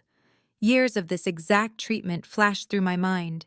Years of being told I was not pretty enough, not outgoing enough, not worthy of the space I took up. They had always treated me like a stepping stone, a background character existing solely to highlight Brittany's supposed perfection. I did not cry. I had stopped crying over my family's cruelty a long time ago. Instead, a cold, calculating calm washed over me. I looked at Jamal, who was raising his glass to me with a mocking salute. He felt so powerful in that Tom Ford suit, so secure in his high-paying corporate job. He had no idea that the boring office job Brittany just mocked was actually me running Vanguard Equity. He had no idea that my firm had orchestrated a hostile takeover of Apex Innovations last Thursday. He had no idea that the corporate credit card he had been using to illegally fund this very wedding was about to trigger a federal fraud investigation. I took a slow, deep breath. The laughter was dying down and the band was preparing to start playing again. I had endured enough. It was time to leave them to their delusions. I placed my napkin on the table and pushed my chair back, the wooden legs scraping against the floorboards. I stood up, smoothing the front of my suit, fully intending to walk out of that tent, get into my car and sever ties with these people forever. But before I could even turn my body toward the exit, a heavy hand clamped down hard on my shoulder, its grip painfully tight. I looked down at the large, red-faced hand gripping my shoulder. The heavy gold Rolex glinting under the chandelier light belonged to my father, Richard. His fingers dug into my collarbone with enough force to leave a bruise.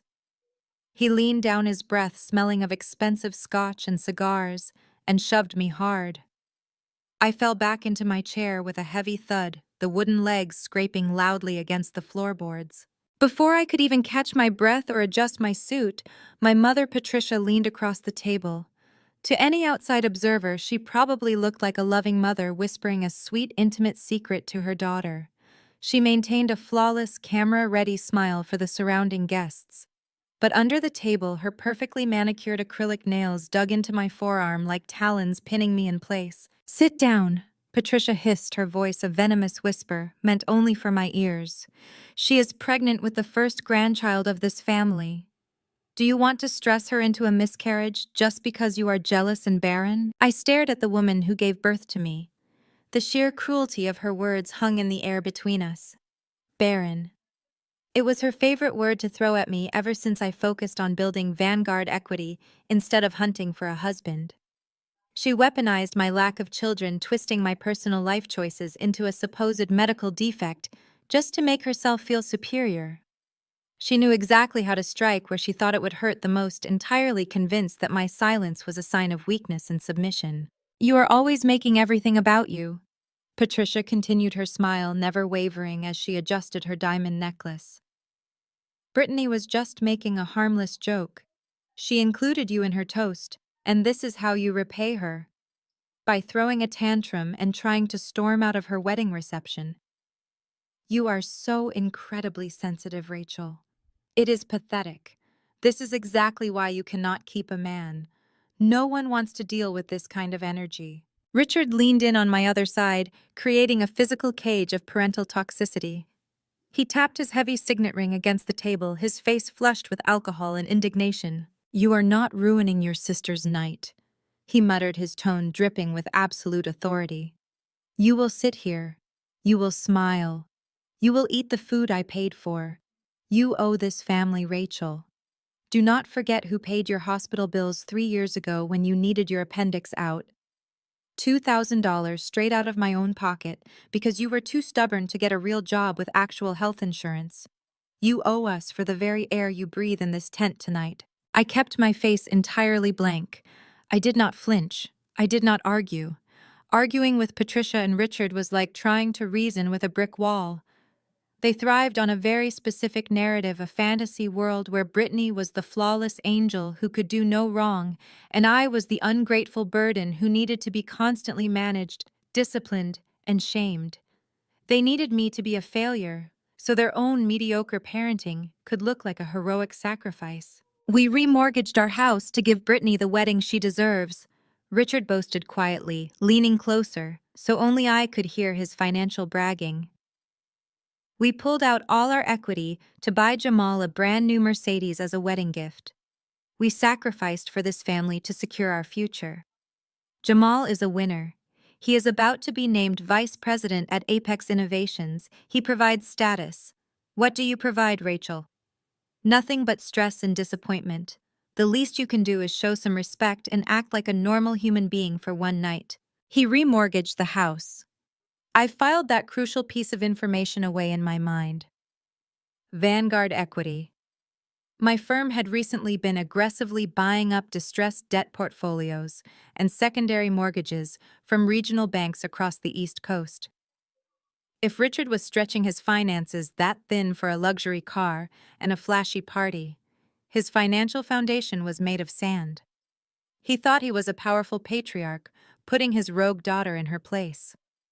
He had no idea he was lecturing the woman who could single-handedly liquidate his entire life with one phone call. Patricia released her grip on my arm, smoothing out the invisible wrinkles on my jacket sleeve with a patronizing pat. Just look at her, Richard, she sighed softly, feigning deep maternal exhaustion, sitting there with that cold, dead look in her eyes. I do not know where we went wrong with her. Brittany is glowing, creating life, marrying a future executive. And Rachel cannot even muster up a single smile for her own sister. It breaks my heart. She wiped a fake tear away, playing the martyr flawlessly.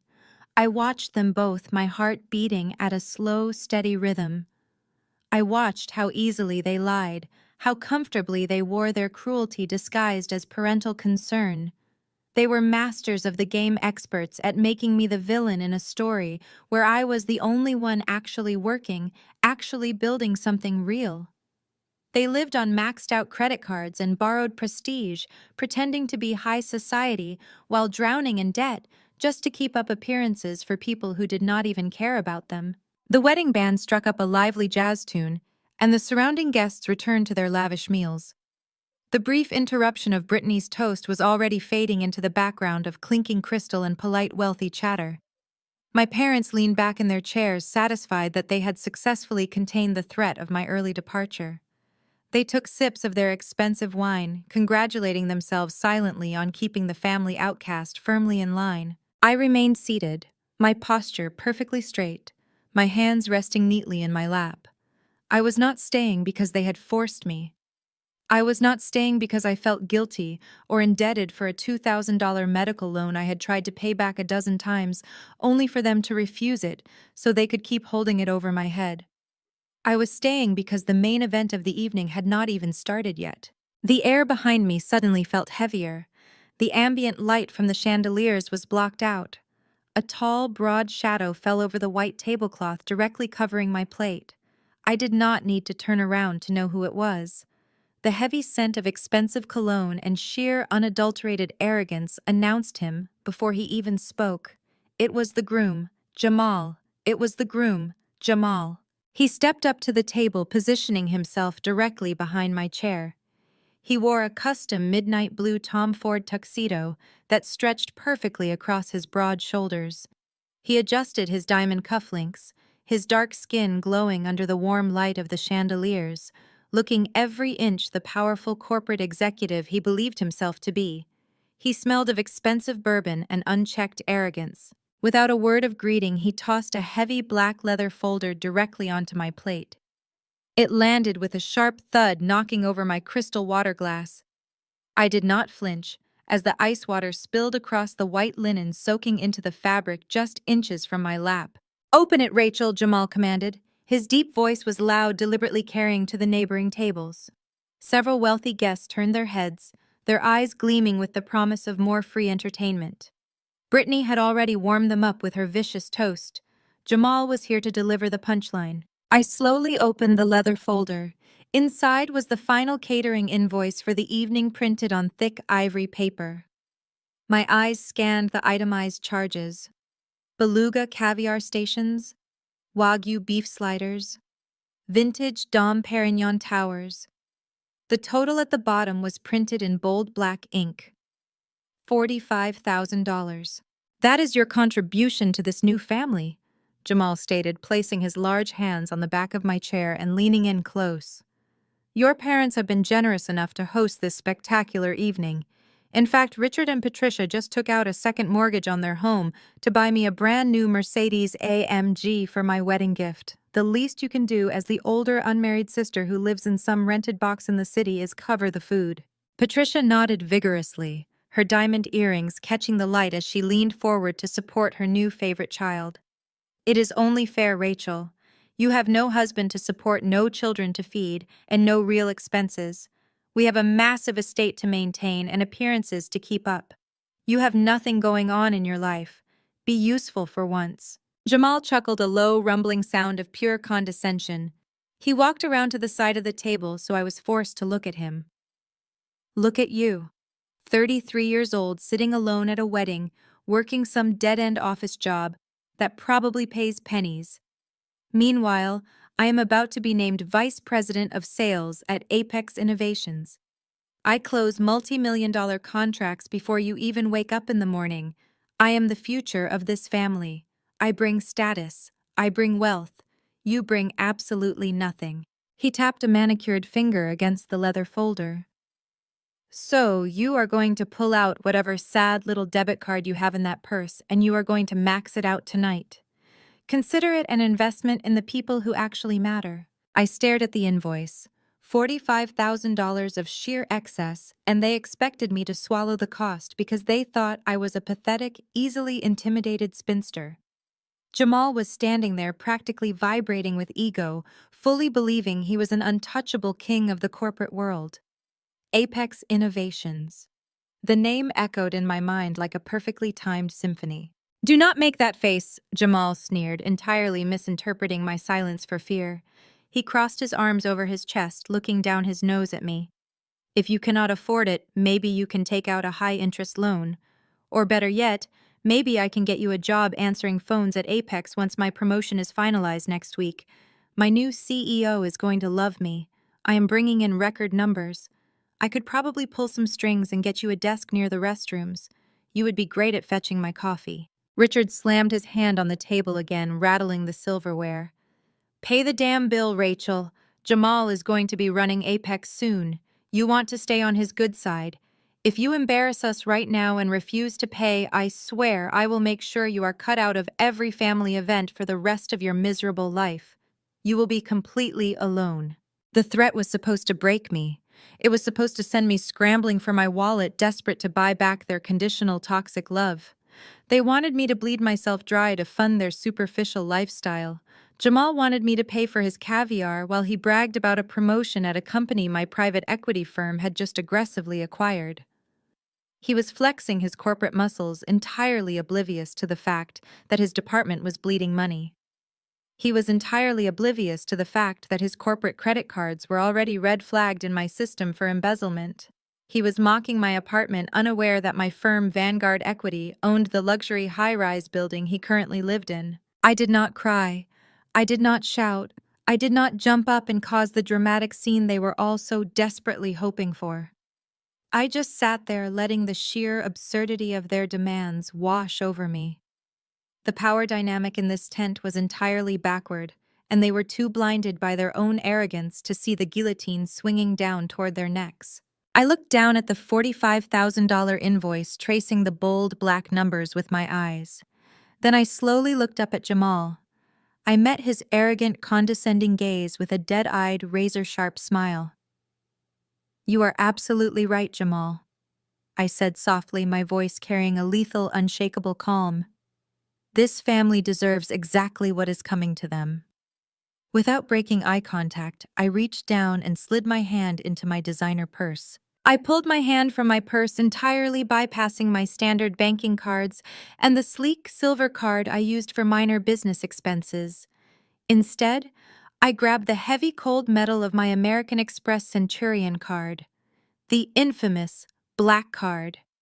It is made of anodized titanium invitation only and requires millions of dollars in annual spending just to maintain. I use it strictly for high-tier corporate acquisitions at Vanguard Equity, but tonight it was going to buy me the greatest show of my life. I tossed the solid metal card onto the leather folder. It did not make the flimsy plastic sound of a standard credit card. It hit the table with a distinct heavy clack that resonated over the jazz music playing in the background. Jamal stared at the black rectangle sitting on top of his precious $45,000 invoice. For a second, his brain short-circuited. Then he burst into a loud, theatrical roar of laughter. He actually clutched his stomach, leaning back in his custom tuxedo. "You have got to be kidding me," Jamal gasped, wiping a tear of mirth from his eye. "A fake black card. Really? Rachel, did you buy a novelty prop off the internet just to look cool at my wedding? That is the most pathetic thing I have ever seen. You realize they are going to run that through a machine, right? You are going to go to jail for fraud." Richard scoffed, shaking his head in deep disgust. He leaned forward, his face flushed with anger and embarrassment. "Stop playing these childish games, Rachel. This is a high society event. We are surrounded by elite real estate developers and top-tier executives. Put that piece of metal junk away and hand over a real card before I have security drag you out of here for making a mockery of this family." Patricia hissed from her seat, glancing nervously at the wealthy guests at the adjacent tables. "She is having a mental breakdown. I knew we should not have invited her. She is so desperate for attention she is using fake credit cards to pretend she is rich. Just take her purse, Richard. Find her debit card and run it." I ignored all three of them. I did not defend the card. I did not explain myself. I simply raised two fingers in the air, a subtle commanding gesture I used in boardrooms from Wall Street to Silicon Valley. Almost instantly, the estate manager approached our table. His name tag read, Monsieur Henri. He was a stiff, meticulously groomed man who had spent the entire evening catering to Brittany and Jamal with a barely concealed look of exhaustion. He had clearly dealt with their arrogant, newly rich demands all week. He stepped up to the table, a wireless payment terminal in his hand, preparing to deal with what he likely assumed was another argument over the bill. "Monsieur Henri Face," said my voice calm and authoritative. "I will be settling the balance for the bride and groom tonight." Henri looked down at the leather folder. His practiced, polite smile faltered the absolute second his eyes locked onto the black titanium card. Unlike my parents and my arrogant brother-in-law, a seasoned estate manager who catered to billionaires in the Hamptons knew exactly what a real Centurion card looked like. He recognized the weight of it. He recognized the laser-engraved details. His entire posture transformed. The subtle exhaustion vanished, replaced immediately by the rigid, hyper-respectful stance of a man standing before true, unadulterated wealth. Right away, Madame Henri said, his voice dropping into a tone of absolute reverence. He reached out with both hands to pick up the titanium card, handling it as if it were a fragile artifact. Jamal snorted, crossing his arms over his broad chest. Make sure you check the name on that piece of tin, Henri. She probably stole it from someone at her sad little office job, or it will just decline and embarrass her. Go ahead, run it. I want to see her face when it gets declined for a $45,000 charge. Henri did not even look at Jamal. He maintained direct eye contact with me, treating me as the only person of consequence at the table. He slid the heavy metal card into the wireless terminal. There was a moment of silence. Jamal wore a smirk of absolute triumph. Richard crossed his arms, waiting for my public humiliation. Patricia sighed dramatically, preparing to apologize to the crowd for her rogue, delusional daughter. The machine let out a sharp, cheerful beep. Approved. The terminal immediately began printing the receipt, the paper whirring out in a long, white strip. Jamal's smirk instantly vanished. His dark eyes widened, staring at the printing receipt as if it were a venomous snake. Richard's jaw went slack. He leaned forward, blinking rapidly, trying to comprehend what had just happened. $45,000 had just cleared instantly without a security hold, without a phone call to the bank, without a single hesitation. Henri tore the receipt from the machine and placed it on the table in front of me, clicking a silver pen and offering it with a deep, respectful bow. Thank you for your extraordinary generosity, madame. Is there anything else I can assist you with this evening? I took the pen. I signed my name with a fluid, practiced motion. Then I looked up at Henri. I pitched my voice perfectly. Not a shout, but a clear, carrying projection designed to cut through the ambient noise of the wedding tent. I wanted every high society guest, every gossiping aunt, and every arrogant groomsman to hear me. Yes, Henri, I said smoothly, handing the receipt back. Please make sure to categorize this $45,000 payment strictly under charity donations for my corporate tax write-offs. As you can see, the newlyweds are completely broke and drowning in debt. I am just doing my civic duty to keep them out of bankruptcy court for one more night. The silence that crashed down over the wedding tent was absolute. The jazz band actually stopped playing, a stray saxophone note hanging awkwardly in the air. Gasps rippled through the surrounding tables. The wealthy elites, the real estate developers, the corporate executives, they all heard it. The illusion of Jamal and Brittany's lavish wealth shattered into a million irreparable pieces. Whispers ignited like wildfire across the venue. They heard the bride and groom were broke. They heard the quiet single sister had just casually dropped $45,000 as a tax write-off. Richard looked like he was having a stroke. Patricia hid her face behind her hands, the social humiliation practically burning her alive. Jamal stood frozen, his chest heaving, his powerful corporate persona entirely castrated by a single sentence. He realized in real time that he was not the richest man in the room. He was a charity case. But it was Brittany who reacted the loudest. Her fairy tale wedding, her narrative of being the superior wealthy golden child had been publicly slaughtered. She realized everyone was staring at her with pity and judgment.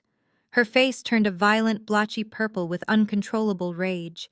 She let out a guttural shriek, her perfectly manicured hands lunging across the white tablecloth as she grabbed a full glass of red wine. The dark crimson liquid arched through the air in slow motion. It hit the lapel of my tailored silk suit, soaking instantly into the pristine fabric and splashing heavily against my collarbone. Drops of vintage Cabernet Sauvignon splattered across my cheeks, running down my neck and staining my white blouse like fresh blood. The crowd surrounding us gasped collectively. A few wealthy guests at the nearest tables actually jumped out of their seats to avoid the splash zone, their eyes wide with shock. I did not move a single muscle. I did not flinch. I did not reach for a napkin to dry myself. I did not even raise a hand to wipe the wine dripping from my chin. I simply closed my eyes for one brief, calculated second, feeling the cold liquid seep into my clothes, and then I opened them to lock my gaze entirely onto my sister. "You jealous, bitter, miserable witch!" Brittany shrieked, her voice cracking with pure, unhinged hysteria. She threw the empty crystal goblet onto the table, shattering the fragile glass against a porcelain salad plate. "How dare you! How dare you try to ruin my perfect day with your pathetic little stunts? You think you are better than us because you saved up some money to buy a flashy credit card? You are nothing. You will always be nothing." Patricia frantically grabbed Brittany by the arm, her face pale with the terror of social ruin. Brittany, sweetheart, lower your voice, the investors are looking. But Brittany was too far gone. The illusion of her flawless, wealthy fairy tale had been ripped away, and she was thrashing wildly to get it back. She pointed a shaking finger at my wine-stained chest. My husband is Jamal. He is the future vice president of Apex Innovations. He is going to be running $1 billion tech empire while you rot in your rented apartment. He is going to crush you. He is going to make sure you never find work in this city again. Richard glared at me, his fists clenched at his sides. Look what you have done, Rachel. You are a disgrace. You provoked her. You humiliated this family on purpose just because you cannot stand to see your sister happy and wealthy. Jamal stepped forward, straightening his custom Tom Ford jacket. He puffed out his chest, desperate to salvage his crushed ego in front of the whispering elite guests. He looked down at me, his eyes filled with absolute contempt. Look at you, Jamal sneered, his deep voice carrying over the murmurs of the crowd. Covered in wine, embarrassing yourself in front of my network. My wife is absolutely right. You are a complete joke. You think a parlor trick with a credit card changes the hierarchy. Here I am untouchable. The new ownership at Apex just cleared out the old dead weight in the executive suite. They are making room for the real producers, men like me. My new CEO is going to hand me the keys to the kingdom by Monday morning. I will have more power in my little finger than you will see in your entire pathetic life. Richard puffed up, aligning himself with Jamal's supposed power. You hear that, Rachel? You are messing with the wrong people. Jamal is a winner. You are just a sad, lonely woman trying to buy attention. I let the wine drip onto my lap. I did not break eye contact with Jamal. I knew exactly what was happening at Apex Innovations. I knew because my signature was on the buyout documents that had terminated the old executive board just 48 hours ago. I knew because my forensic accountants had spent the entire weekend tearing through Jamal's departmental budgets. I watched him gloat, completely unaware that he was standing on a trap door, and my hand was already resting on the lever. Before Jamal could spit out another insult, a sharp, piercing marimba ringtone suddenly cut through the tension. It was coming from the inner pocket of his tuxedo jacket. Jamal frowned, reaching into his coat, annoyed by the interruption. But as he pulled out the phone and glanced at the glowing screen, his arrogant sneer widened into a massive, triumphant grin. He held the phone up so Richard, Patricia, and Brittany could see the caller ID. Speak of the devil, Jamal boasted, his voice booming with renewed aggressive confidence. It is the Apex Executive Board. They must be calling to finalize my promotion package right now. Let me show you how a real power player handles business, Rachel. Take notes. He swiped the screen to accept the call and deliberately put it on speakerphone, holding the device in the center of our toxic little circle. He wanted everyone at the head table to hear his glorious coronation. Jamal speaking? He answered, oozing sleazy corporate charm. I am actually at my wedding reception right now, but for the board I always have time. What can I do for you gentlemen tonight? The voice that echoed out of the speaker was not warm. It was not congratulatory. It was the icy, mechanical, and lethal voice of David Caldwell, the chief legal counsel I had personally installed at Apex yesterday to clean house. This is David Caldwell, chief legal counsel for the new transition team at Apex Innovations, the voice announced flatly. This is not a congratulatory call. Jamal's smile faltered. The smugness drained out of his dark eyes, replaced by a flicker of genuine confusion. Excuse me, is there a problem with the vice president paperwork? I was told my promotion was guaranteed after the merger. There is no vice president paperwork for you, Caldwell stated, every word striking the air like a hammer. You are hereby ordered to appear in the main executive boardroom at exactly 8 o'clock on Monday morning. Your keycard access to the rest of the building has been immediately revoked. Jamal visibly panicked. His hands started shaking slightly as he gripped the phone. Revoked. What are you talking about? I am the top revenue driver in the sales department. I have the best numbers in the region. I demand to know what this is about. You will be meeting directly with the new CEO. Caldwell answered, his tone completely void of emotion. You are required to provide a full itemized explanation for a $2 million deficit discovered in your department's accounts during our hostile takeover audit today. Bring legal representation. If you are 1 minute late, we will bypass termination and hand the forensic financial file directly to federal authorities. Enjoy the rest of your wedding. The line went dead with a sharp click. The silence that followed was suffocating. Jamal's hand slowly dropped to his side. The phone slipped from his fingers and clattered against the wooden floorboards. The arrogant, untouchable groom who had just demanded $45,000 from me was gone. In his place stood a man whose entire world had just been vaporized. His face lost all its color, turning a sick ashen gray. He looked utterly terrified. The phone lay on the floor, its screen glowing in the dim light beneath the table. The sudden agonizing silence at our table stood in stark contrast to the lively chatter and jazz music echoing through the rest of the reception tent. The illusion of power so meticulously maintained by my family had vanished in the span of a 60-second phone call. Richard stared at the dropped phone, his mouth agape. Patricia clutched her pearl necklace, her eyes darting frantically between Jamal and the surrounding guests, terrified that someone else had overheard the devastating call. Brittany stood frozen, the empty wine glass still dangling loosely from her fingers, her face a mask of shock and dawning horror. Jamal was a statue. His broad chest rose and fell in rapid, shallow breaths. The man who had sneered at me, who had arrogantly demanded I pay his $45,000 catering bill, looked as if the ground beneath his feet had suddenly turned to quicksand. A $2 million deficit. Meeting with the new CEO. Bring legal representation. The words hung in the air, invisible but suffocatingly heavy. I looked down at my wine-soaked silk suit, feeling the damp fabric clinging to my skin. I did not move to wipe it away. Instead, I slowly raised my eyes to meet Jamal's terrified gaze. "You should really pick that up, Jamal," I said softly, my voice perfectly level, slicing through the stunned silence at the table. "You would not want to miss any more important calls from the executive board. After all, you are the future of Apex Innovations." Without waiting for a response, I pushed my chair back, the legs scraping against the floorboards one final time. I stood up, my posture straight, holding my ruined jacket closed with one hand. I did not look at my parents.